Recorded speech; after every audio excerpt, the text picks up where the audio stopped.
तुम्हारे पास ज़्यादा पैसे नहीं है तो आज थोड़े पैसों से ही काम चला लो। तुम्हारे पास पेंसिल अगर नई पेंसिल नहीं है तो आज पुरानी पेंसिल से ही काम चला लो। तुम्हारे पास गाड़ी नहीं है तो बाइक से ही काम चला लो। किसी भी चीज़ से काम चलाना यानी कि टेम्परेरीली आप किसी चीज़ को यूज़ करते हैं, एक जुगाड़ लगाते हैं, तो उसको इंग्लिश में कहा जाता है मेक डू विद। किसी चीज़ से काम चलाना वक्ती तौर पर किस तरीके से इस्तेमाल होगा, स्ट्रक्चर क्या होगा, क्या हर टेंस में एक ही तरह आएगा या चेंज होगा, इस पॉइंट को डिफाइन करूंगा। इंपॉर्टेंट टॉपिक है। अगर आपको मेरे पढ़ाने का तरीका पसंद आए तो आप मुझसे ऑनलाइन इंग्लिश लैंग्वेज कोर्स कर सकते हैं।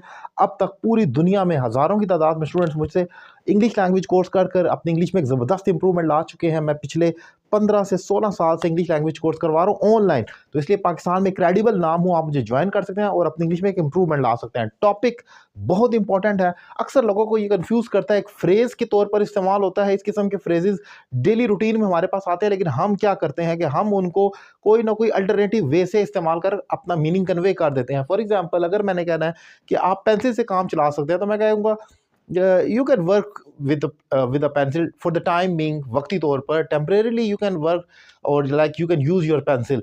लेकिन एक प्रॉपर स्ट्रक्चर जो इसको डिमांड करता है वो ये है कि हम कहेंगे मेक डू विद, किसी चीज से काम चलाना। For example, I don't have a pen right now. अभी मेरे पास पेन नहीं है, यानी कि कलम नहीं है। So I have to make do with a pencil. इस टाइम मुझे पेंसिल से काम करना है।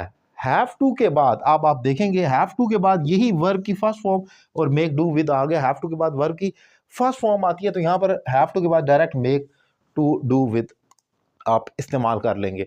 अब अगर मैं इसको पास्ट में ले जाऊं, जैसे मैं एक एग्जांपल लिखिए यहाँ पर, I made do with my old bike for 10 years. मैंने 10 साल अपने पुराने बाइक से काम किया, यानी कि गुजारा किया या काम चलाया। तो अगर मैं कहता हूं मैंने 10 साल, तो मैं कहूँगा I made, second form past indefinite में आ गई और उस सेकंड फॉर्म के बाद हम दोबारा डिड नहीं लगाएंगे, तो आप कहेंगे I make do with my old bike for 10 years. मैंने अपने पुराने बाइक से 10 साल निकाले, यानी कि 10 साल उस पर गुजारा किया या काम चलाया, जिसको आप स्लैंग उर्दू में कहते हैं।